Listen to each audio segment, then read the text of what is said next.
It's the final in Beijing. It's Iga Swiatek versus Liudmila Samsonova. Who is going to be the champion? This is the preview. Let's go through it. And we start off with Iga Swiatek. And this is a tweet I put out earlier saying, wow, Swiatek played some incredible tennis today versus Coco Gauff. It was 6-2, 6-3, 87% first serve points won. Didn't give Coco a look in today. Clinical. Reaches her 20th final of her career in Beijing. Yazda. And she ends Coco Gauff's winning streak of 16 matches as well. Iga looks like she is back on top, but she's not number one.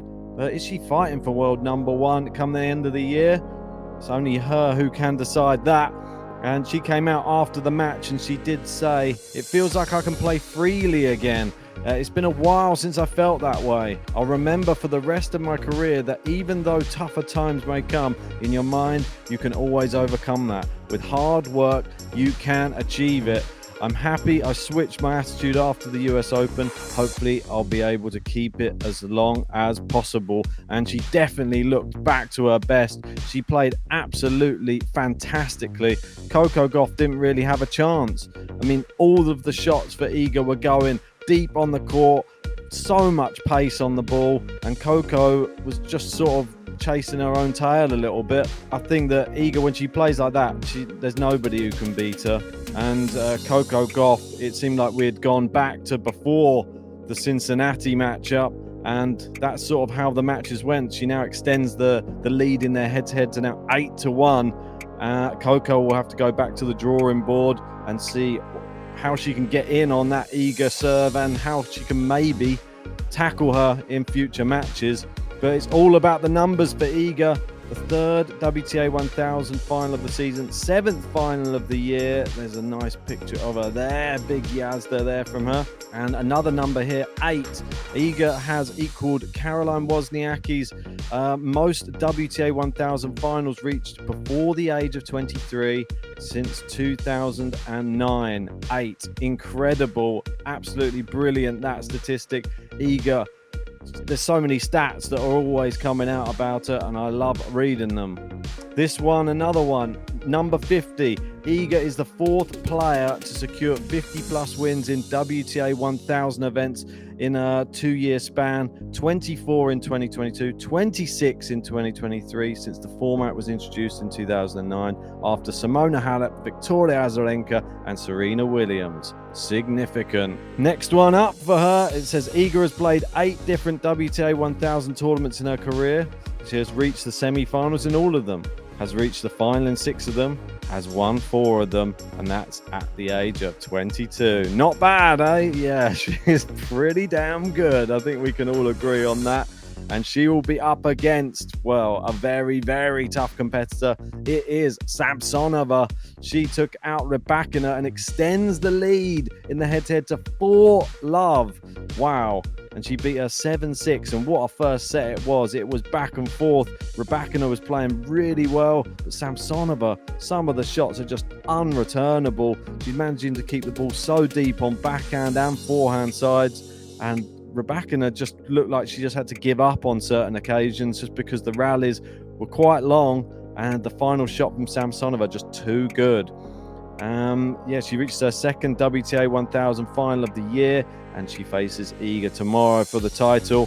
What she had to say about Iga, she said, I'm here to learn. She's achieved so many things already in life. She's so young. I think it's a test for me to see where my level is. And we know that she has a super high level. It just hasn't been that consistent. And if she continues this type of level of tennis, she is a scary prospect. I mean, you could include her in the big 3 conversation, really. If she played that level consistently, she is that good. But we just haven't seen that consistency.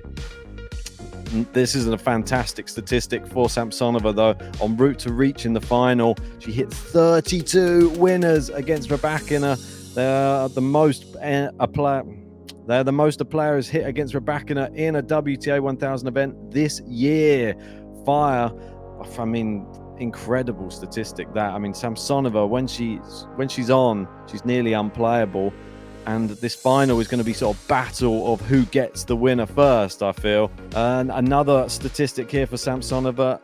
She is the third consecutive unseeded finalist at WTA 1000 events since 2019. When Bianca Andreescu in Toronto, Svetlana Kuznetsova in Cincinnati, and Alison Risk-Amritraj in Wuhan made the respective finals. Yeah, I mean, crazy. I don't feel that she should be an unseeded player, really, how good she is. But as we said just before, it is consistency around the whole entire year, and she hasn't had that level. And this next tweet will probably allude to it. Samsonova lost to Pegula. It was 6-1-6 love in 49 minutes in the Montreal final after beating Rybakina in the semis. Are we going to have a similar situation tomorrow?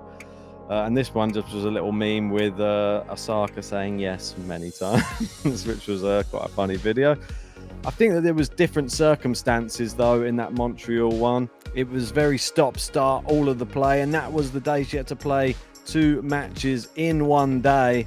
And, well, if you've just been through an absolute 3-set thriller with Rybakina, then yeah, it's going to be tough to play Pegula straight away afterwards. I'll let her off that. I'm not going to read too much into it. But if we look at the head-to-head between these two, Iga leads it 2-love. And the last time they played was actually that scoreline as well. 6-1, 6-love in favour of Iga. Will it be the same? I feel like this is a completely different Samsonova to what was playing earlier on in the year in February. We might get to see more of what happened in that match in Stuttgart on the clay. That was an entertaining one of the closest matches Iga had in that long winning run of the 37 matches that she played that year. I hope that we get that one, to be honest. But let's get on to my prediction. And I think that this match is going to be a little bit different to the last match we saw between them. It's not going to be 6-1, 6-love. I think it's going to be a little bit closer. But I still think Iga's going to get the job done. I think it's going to be a 7-5 and a 7-6. Let me know if you agree with me in the comments section below. I know I didn't have a very good one on the semi-finals. I got both of them wrong. So feel free to disagree with me on this prediction. I want to hear all your thoughts. And if you haven't already, hit a like, subscribe, and we'll see you for more tennis action coming up later.